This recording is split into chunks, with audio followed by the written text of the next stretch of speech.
porque me dicen que ya está con nosotros conectado nuestro invitado. Se trata del economista Jorge Luis Tapia. Con él vamos a abordar una serie de temas muy importantes relacionados obviamente a la economía nacional. Creo que es necesario hacer un balance, ¿no? Una evaluación, un análisis de lo que ha sido la economía en el 2024, la economía peruana, claro está, y qué mejor, obviamente, a cargo del economista Jorge Luis Tapia. Doctor, muy buenas tardes. Radio y Televisión Libertad lo saluda. ¿Cómo están, seguidores de Radio Libertad? Bien, doctor. Bueno, a ver, empecemos a conocer su punto de vista, ¿no?, sobre el tema económico. Bueno, como usted bien sabe, en el 2023 tuvimos un decrecimiento, ¿no?, menos 0.5%, si no me equivoco, fue la cifra finalmente que se dio a conocer.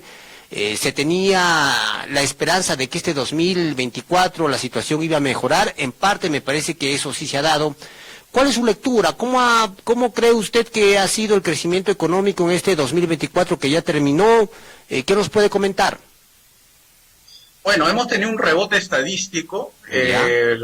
Luego de lo que tú ya mencionaste, ese 0.9 se recupera más o menos en 1.3, 1.6 más o menos, ¿Ya? Lo cual es un crecimiento neto, ¿no? Porque si bien el año que va, digamos, el 2024 va a terminar entre 2.9 o tal vez 3, le restas el 0.9, entonces más o menos en neto sería 1.20.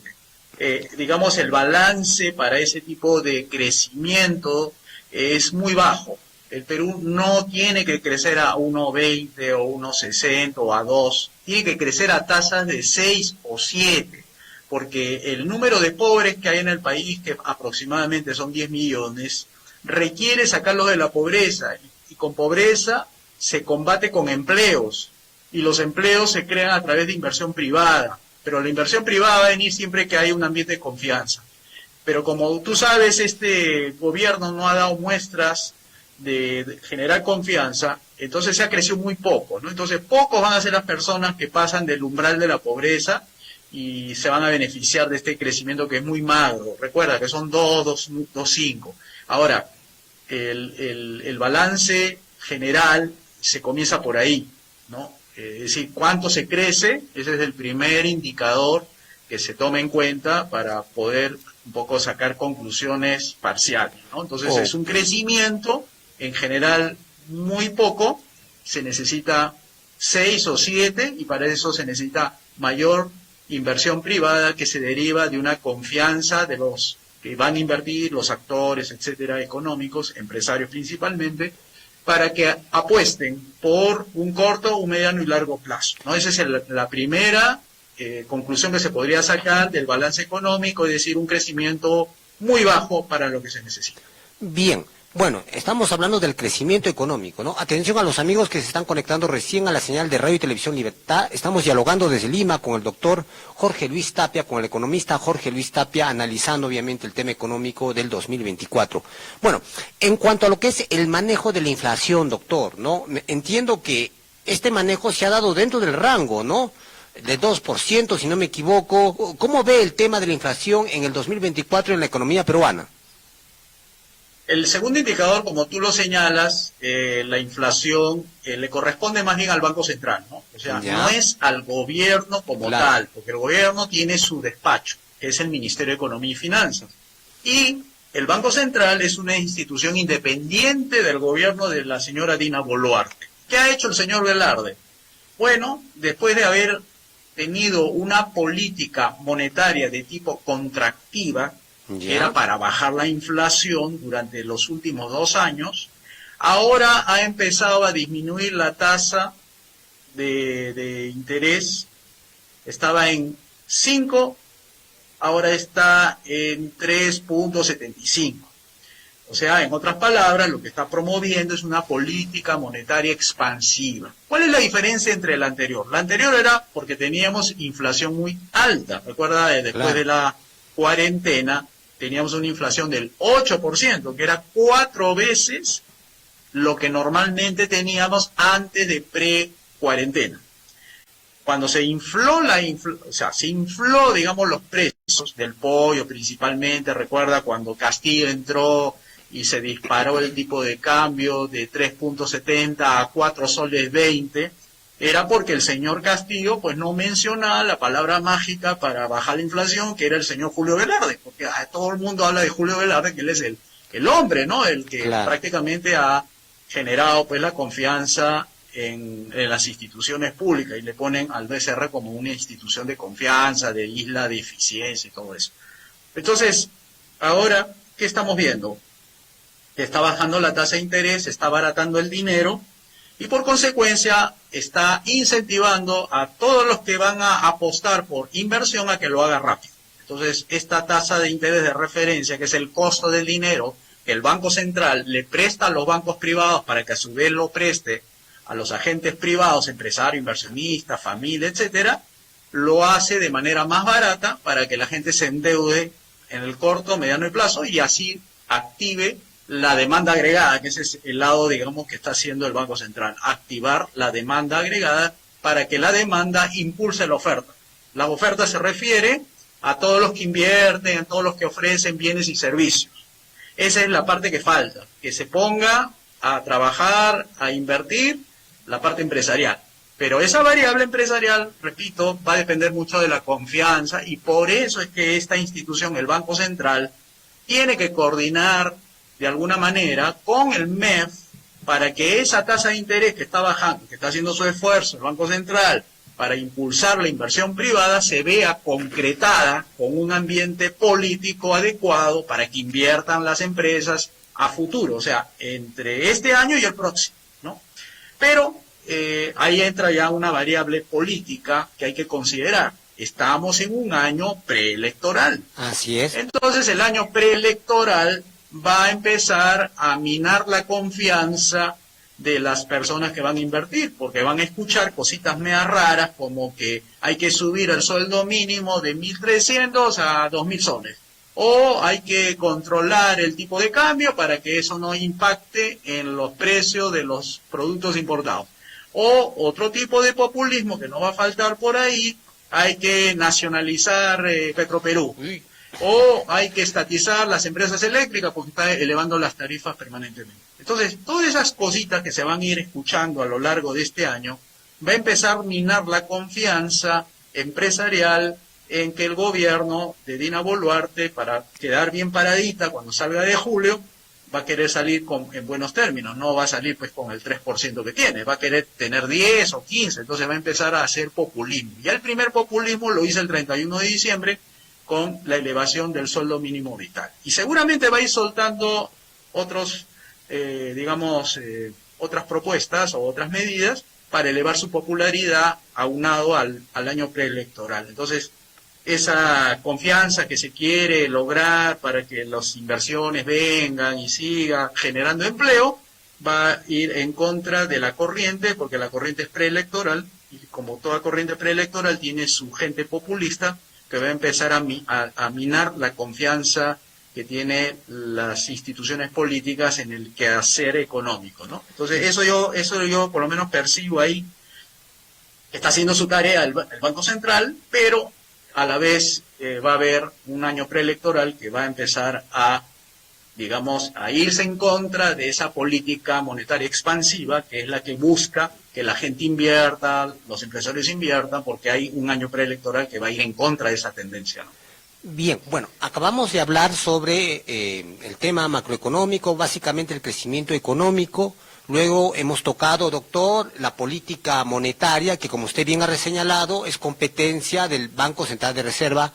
Y en relación a lo que es el tema de las inversiones, porque el año pasado y el anteaño se evidenció una caída considerable sobre el tema de las inversiones, o mejor dicho, en el 2023, 2022. En el 2024, ¿cómo fue el tema de las inversiones? ¿Hubo un incremento, doctor? Sí, por supuesto. Las inversiones, tú sabes que son gastos de las empresas. ¿Por qué gastarían las empresas de aquí al futuro? Porque ve que los precios de los productos minerales, cobre, oro, zinc, plata, está en una tendencia alcista. O sea, estamos en el mundo viendo cómo el cobre, el precio del cobre, el precio de la plata, el precio del zinc, están subiendo porque hay mayor demanda mundial. Entonces, ¿qué hacen las empresas? Dice, yo tengo que aprovechar la fase alcista de los precios de los productos minerales que vendo, Claro. y lo tengo que hacer a través de mayores inversiones. Entonces, cuando hay fase alcista de los precios del cobre, de todo eso que he mencionado, entonces invierten más para producir más, vender más y tener más ingresos. Esa es la lógica empresarial, ¿no?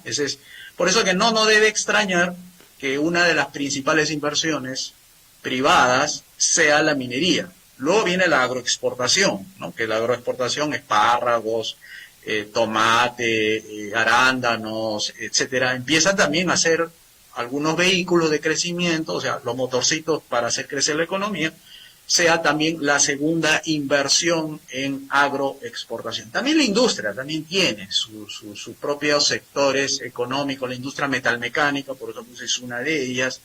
Las finanzas, los bancos, las AFP están que ganan un montón de dinero. Entonces son sectores muy particularizados. No se puede decir que toda la economía crece, por eso estamos hablando de un crecimiento bastante bajo, de 2, 1%, porque hay sectores, por ejemplo, con el caso de la pesca, ¿no? Que ha bajado su inversión, ha bajado su producción, también la electricidad, construcción también ha bajado. Entonces, mientras unos bajan, otros suben, y en el promedio sale 2,1, 2,9, ¿no? Porque hay algunos que crecen más y otros que crecen menos. Entonces sale el promedio así bajísimo, porque hay muchos sectores que no crecen y hay pocos sectores que crecen. Bien.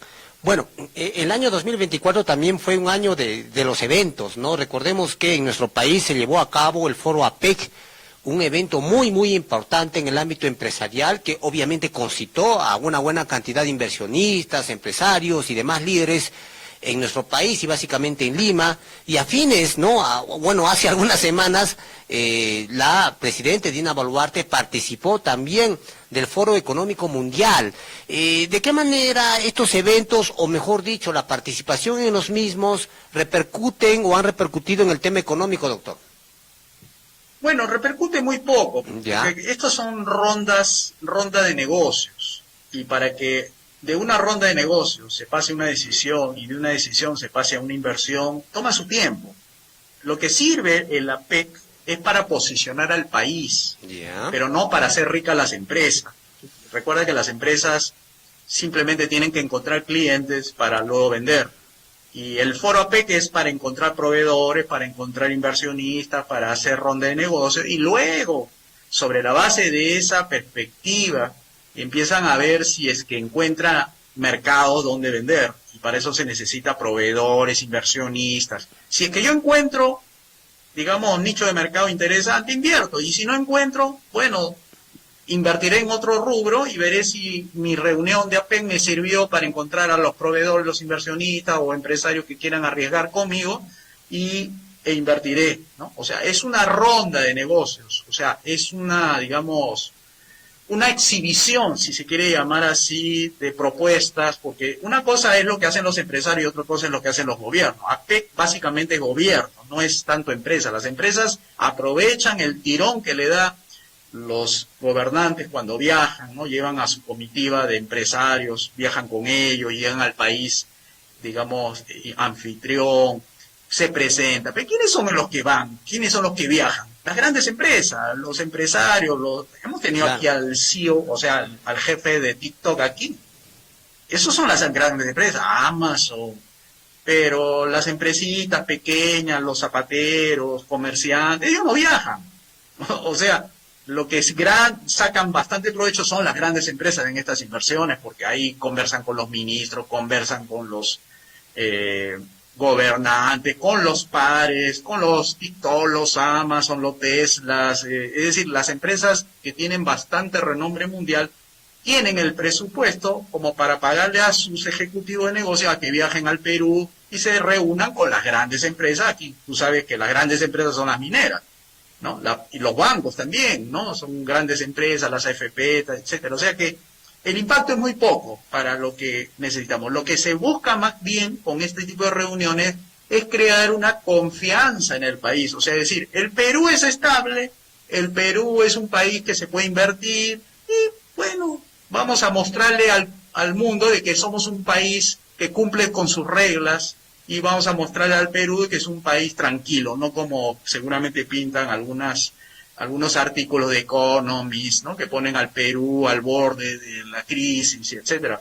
Pero eso es, para eso invierte PROMPERÚ, para eso invierte el Ministerio de Comercio Exterior, Relaciones Exteriores, para darle una imagen de confianza al Perú cuando hay situaciones, por ejemplo, como esta, ¿no? Que tenemos un crecimiento económico muy bajo, que se necesita entonces para crecer más, que haya más inversión. Pero ¿quiénes invertirían? Las empresas grandes, que son las locomotoras grandes que jalan las inversiones, y esas son las que van a impulsar el crecimiento. Y después ya, una vez que crecen las grandes, jalan las medianas y las medianas jalan a las pequeñas. Así ese es el ciclo normal. Entonces, APEC sirve para darle mejor imagen al Perú y para cerrar negocios entre grandes empresas. Pero para los medianos y pequeños sí no les sirve mucho, porque tú sabes que el 98% de las empresas en el país son microempresas. No es la gran empresa. Y más bien, ¿cuántos son las grandes empresas? Las grandes empresas no deben pasar por lo menos de 60 de aquellos que tienen de 1.000 trabajadores para arriba. De las medianas empresas son 5.000 más o menos. El resto, los 4 millones que dicen que están registrados, dicen 2, pero algunos dicen que son 4. Esa es la gran mayoría de empresas que no tienen nada que ver con APEC.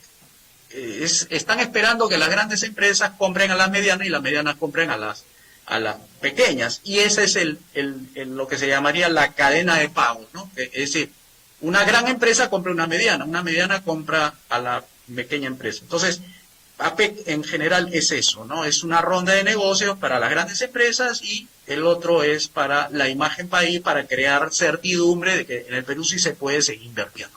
Bien, bien, doctor. Bueno, a fin de año, a fin del 2024, muchos fuimos de alguna forma sorprendidos, ¿no? Con el anuncio de la presidenta Dina Boluarte de incrementar el salario mínimo vital.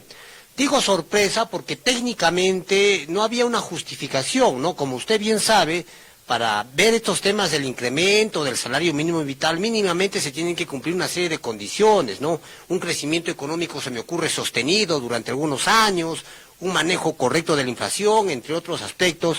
Sin embargo, esos hechos como que no se habían dado, y a pesar de ello, el gobierno decidió incrementar el salario mínimo vital. ¿Cuál es su opinión sobre este tema? Es que ponen, como dicen, la carreta delante del buey. Un sueldo mínimo sube cuando sube la productividad de las personas, es decir, cuando producen más con los mismos recursos que le dan. Las mismas computadoras producen más informes, con la misma máquina de coser produces más uniformes, con el mismo pegamento pegas más zapatillas. Ese es el crecimiento, y por el crecimiento se paga más. Y si tú me produces más zapatillas, yo te pago por cada unidad de zapatilla que has pegado, te pago más porque he visto que has producido más zapatillas pegadas. Igual en informes, en la computadora he hecho 5 informes, por cada informe te paga $1.000, ahora vas a ganar $3.000 más. O sea, el sueldo sube cuando sube la producción. Pero acá, ¿qué ha hecho el gobierno? Como ha puesto la carreta y no al caballo delante o al buey por delante, entonces sube el sueldo sin haber subido la producción. Porque ya hemos visto, el incremento ha sido muy pobre, va a quedar en 2,9 o 3% del año 2024. Y lo que ha subido el sueldo no corresponde al crecimiento económico, o ponerlo en otras palabras, ha subido el sueldo sin haber subido la producción del total de los trabajadores en el país. Entonces, cuando tú haces eso, de subir el sueldo sin una justificación, de subir mínimamente, estoy hablando del promedio, claro, mínimamente la productividad de los trabajadores, lo que vas a tener es que un grupo de trabajadores se van a ver beneficiados, y estos son pocos en relación a los que se van a beneficiar. ¿Y qué es lo que estoy diciendo con eso? Que solamente 4 millones de 16 millones son los que se van a beneficiar del sueldo mínimo. ¿Y por qué poquitos y el resto no? Porque el resto se encuentra en la economía informal, en el mercado informal, debido a estos aumentos que yo sé que no suena bien, ¿no? Lo que digo, o sea, no, que todos tenemos que ganar más. Sí, yo estoy de acuerdo, todos debemos ganar más, pero todos también debemos producir más para ganar más. Pero acá se está aumentando algo que no corresponde a la realidad y eso va a tener un impacto en la juventud. ¿Y la juventud quiénes son? Aquellos que salen de los colegios y que buscan un empleo cuando no tienen experiencia laboral. Y según la beta es un cálculo que ha hecho el Consejo Nacional del Trabajo sobre cuánto es la remuneración mínima a nivel nacional, mínimo que se le paga, y han identificado que es el sector agroexportador. El mínimo es 676 soles, pero el sueldo mínimo legal es 1.300 soles.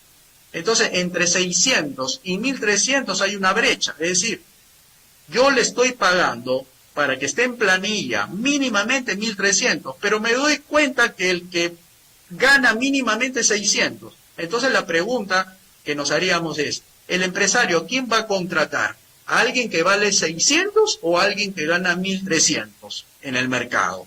Entonces, esos 600, las personas que ganan 600 ahorita, son los que no tienen ninguna experiencia laboral o son gente que han salido de los colegios. Por tanto, van a valer 676. Bueno, a ellos no lo van a contratar.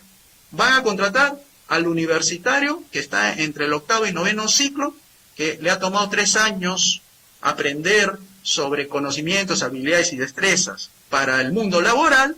A ellos sí lo van a contratar, pero van a ser una minoría, porque recuerden, el 13 de 16 no se van a beneficiar del sueldo mínimo vital porque se encuentran fuera de planilla. Ese se llama mercado informal laboral. ¿Cuántos se van a beneficiar? 4 millones. 4 millones.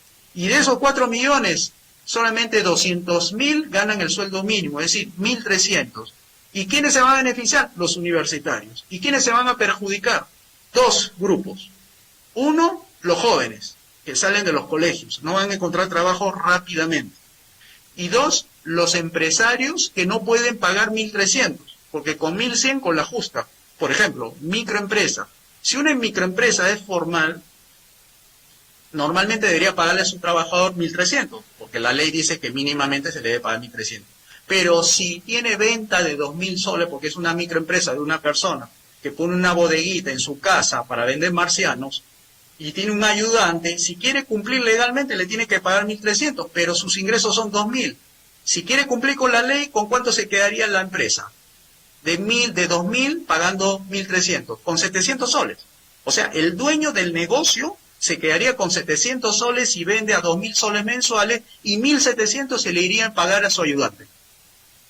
¿Podría hacer negocio de esa manera? ¿Podría subsistir una empresa legalmente, formalmente, con esas condiciones de obligatoriedad de pagar un sueldo mínimo a su ayudante de 1.300 y solamente el empresario ganaría 700? No lo va a hacer. Claro. Entonces va a informalizar su negocio. Y ahí viene el problema del sueldo mínimo. El sueldo mínimo está bien para una minoría, pero está mal para una gran mayoría. Ok, doctor. Bueno, usted también ha comentado de que en este 2025, y es cierto, estamos ya en un año preelectoral, el próximo ya es un año electoral y como es lógico, en estas temporadas suele haber bastante escepticismo, ¿no?, por parte de los inversionistas en relación justamente al tema de la inversión propiamente, ¿no? Esto se suma obviamente a la campaña donde seguramente algunos candidatos, sobre todo de estas tendencias izquierdistas, comunistas, socialistas, van a salir con sus discursos de abajo el modelo, abajo el sistema, no a las inversiones, no, que no a los proyectos de agroexportación, no, que hay que bloquear vías. Se viene un escenario un poquito complejo, doctor. ¿Cuál es su percepción al respecto? Mira, todo esto que tú has mencionado, que viene a ser el contexto político, también hay que añadir algo que no juega a favor de nosotros en el Perú. Es que estamos incumpliendo por lo menos una regla básica. ¿Ya? No debes gastar más de lo que tienes. Eso se llama déficit fiscal. El déficit fiscal está más o menos en 3%. ¿Cuánto era lo normal, lo que no se debería pasarse de la línea? Era 2%. Pero los ministros de Economía de este gobierno cada vez ha ido perdiendo peso político dentro del gabinete. Y son muy anuentes a decirle sí a todo lo que dice la presidenta. Así es. El señor Arista le ha dicho sí a la señora Boluarte. ¿El ministro Contreras anterior? Sí. Entonces, ¿qué ha pasado? Ha ido creciendo los gastos más aceleradamente que los ingresos fiscales. Y ha hecho crecer la planilla, ha hecho crecer los gastos en sueldos y salarios de una velocidad que ha superado a los ingresos. Cuando tú tienes que se aceleran más los gastos que los ingresos, empiezas a incurrir en déficit. Y déficit significa que tus ingresos no cubren los gastos. ¿Y eso qué tiene que ver? Porque estamos hablando de cosas de gobierno. Bueno, eso tiene que ver mucho en el impacto que eso proyecta hacia afuera. Cuando incumples una regla fiscal, lo que va a significar es que los bancos de inversión locales, o sea, JP Morgan, Standard & Poor's principalmente, emiten unos informes locales que lo mandan a Nueva York, y en Nueva York, donde está el Centro de Decisiones Financieras Mundiales, le dice a sus inversionistas, tengan cuidado en el Perú, porque en el Perú se comprometió a no gastar más de 2%, es decir, su déficit no debería ser más de 2% respecto al PBI, pero ha incumplido su regla, su propia regla que se la puso, y ahora está en 3%. Así que tengan cuidado porque ese tipo de gastos, que es en gasto corriente, son malos. O sea, no es para producir más, porque uno puede gastar más para producir más, pero acá ha sido gasto para más sueldo. Entonces, los bancos privados le prestan a los bancos nacionales dinero, pero con esa consigna, con ese elemento que ha puesto ahí en el informe. Es decir, préstale al Perú, pero con una tasa de interés más alta, porque Claro. es un país más riesgoso, porque se ha pasado de su límite de gastos. O sea, su límite era 2 y se pasó a 3. Entonces es un poquito más riesgoso el Perú, por tanto ya no le cobres intereses del 10%, sino cóbrale del 15%. Entonces los bancos privados reciben aquí un crédito de afuera para prestarle a los bancos mineros, a las empresas de telecomunicaciones, etcétera, todos los que piden préstamos a los bancos, y le cobra una tasa de interés un poco mayor. Entonces, la máquina de la empresa que se endeudó con el banco va a costar más, asimismo los insumos.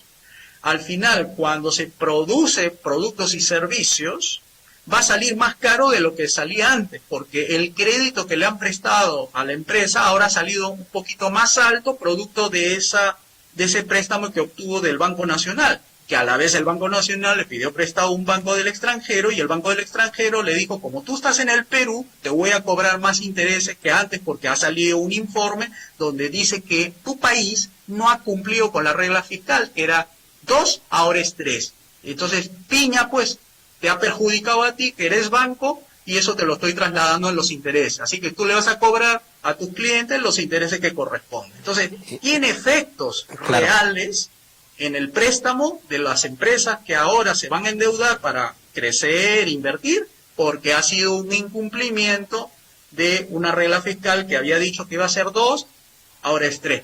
¿Y eso de qué deviene?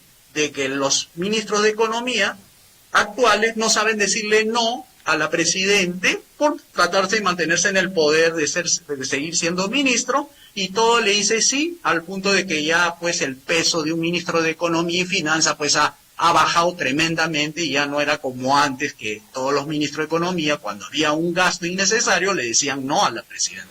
Doctor, sí, sobre este tema que es muy importante, el déficit fiscal, ante esa situación, ante ese caso del incremento de la tasa de interés, obviamente por el aumento del riesgo, ahí no podría jugar un papel el Banco Central de Reserva en relación a lo que son el tema de las tasas de interés de referencia y otros mecanismos más.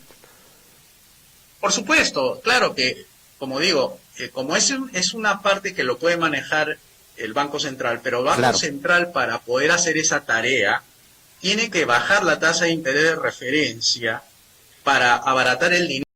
No sé cuántos miles de millones de soles más para tratar de rescatar a una empresa que prácticamente está quebrada por capricho de los sindicatos que controlan a dicha empresa. Entonces no está haciendo lo que debe hacer un ministro de Economía y Finanzas, ponerle sobre la carpeta de su escritorio, de la presidente, mire presidente, acá están los 400 decretos que pueden ser ministeriales o pueden ser proyectos de ley, Y aquí está la derogación de todas las leyes malas que impide que la economía crezca y no entremos en ese déficit fiscal que está perjudicando a todas las empresas que se quieren endeudar en el país para crecer más y sacar adelante a todos los trabajadores que quieren ganar más sueldos y salarios. Usted tiene que firmar esto, pero usted como presidente tiene que convencer al público que se necesitan reformas liberales para crecer más y generar mayor confianza empresarial, confianza económica, y así se pueda generar por la vía de la confianza mayores inversiones, porque ya el Banco Central está haciendo su tarea, pero usted, digamos, presidente, tiene que dejar de hacer populismo. Ahora la pregunta, Exxon, es, ¿lo podrá hacer la presidenta? Pero esa es la recomendación de cualquier economista serio que pretende hacer que la economía crezca y se achique esa informalidad que hemos hablado, que es el 75%, que 14 millones de trabajadores están fuera de planilla y ganan muy poco. Es reforma liberal, hay que hacerla, porque el Perú ya ha vivido de reformas de los 90, pero ya de los 90 ha pasado 30 años, se necesita reformas, completarlas por lo menos, que es lo que se le está pidiendo desde los 90, pero no hacen caso todos los gobernantes, desde Fujimori, que no completó la reforma en la segunda mitad de los 90, el señor Toledo, que se la pasó liberando terroristas, el señor Alan García, que se aprovechó de la crecida de los precios de los metales y se quedó tampoco sin hacer reforma, Ollanta-Humala, que fue un ahuyentador de las inversiones privadas, sobre todo en minería, el señor PPK, que se la pasó peleando con Keiko Fujimori para ver quién gobernaba, tampoco hizo reforma, el señor Sagasti tampoco hizo reforma, el señor Castillo casi nos manda al comunismo de frente, y ahora la señora Boluarte, que también se ha quedado en piloto automático y no está haciendo nada, con un ministro de Economía que no está a la altura de las circunstancias de lo que el país necesita. Así es, doctor. Lamentablemente, mientras el Banco Central de Reserva tiene un manejo, si vale el término técnico, sobre el tema económico, el Ministerio de Economía y Finanzas y el gobierno evidencian más un manejo politiquero, electorero, que al final de cuentas perjudica a todos. Bueno, doctor, ha sido un gusto poder haber dialogado la tarde de hoy con su persona. No sé si tendrá algunas conclusiones finales, algún mensaje final a la gran audiencia de Radio y Televisión Libertad. Sí, por supuesto. Miren, hay desafíos bastante serios. Es decir, esto de que yo he mencionado el último de las reformas no es poca cosa. Es decir, los países que quieren salir de la pobreza, quieren la modernización, quieren los taxistas ganar más, quieren el padre de familia asegurar una calidad educativa para sus hijos, igualmente los que se van a los hospitales, quieren que lo atiendan bien, que lo traten bien, que las enfermeras no los hagan esperar. O sea, hay que hacer reformas, reforma política, que significa disminuir la burocracia, el robo, todos los malos manejos, el financiamiento de partidos políticos, todo eso tiene que desaparecer, tiene que disminuirse, volver a un estado tipo Singapur, pequeño, eficiente, donde la policía esté presente en toda esquina, en todos los lugares más recónditos del Perú, tiene que estar presente el Estado con su policía, con su administración de justicia, con buenos fiscales. Es decir, hay que hacer unas reformas estructurales. Y para eso se requiere hacer docencia. Estamos tratando acá de hacer un poquito de docencia. Asimismo, los partidos políticos tienen que hacer docencia política y explicar cómo funciona la democracia, el sistema de partidos, cómo funciona la ley es buena, la ley es mala, cómo funciona el mercado libre, un gobierno limitado, la extensa propiedad privada. Es decir, necesitamos reformas liberales de fondo para hacer que el Perú crezca, sea más seguro y no estén pues cometiendo sicariato, matando choferes de transporte público todos los días, metiéndose a las bodegas, cobrando cupo. Eso es justamente por no hacer reformas. Y eso es lo que yo vengo diciendo, insistiendo, de que necesitamos hacer reformas de fondo, y espero que estas ideas sean recogidas por los partidos políticos, por los líderes políticos, para que tengan en mente de que no puede seguir la situación como está, sino que hay que mejorar, y para mejorar se necesita hacer reformas liberales en lo político, en lo económico, en lo educativo, en la salud y en las pensiones. Bien, doctor. Bueno, ha sido nuevamente un gusto poder contar con su presencia la tarde de hoy a través de esta entrevista bastante aleccionadora, el balance económico 2024 a cargo del doctor, el economista José Luis Tapia. Muchas gracias, doctor, y bueno, ahora sí, cumplimos con la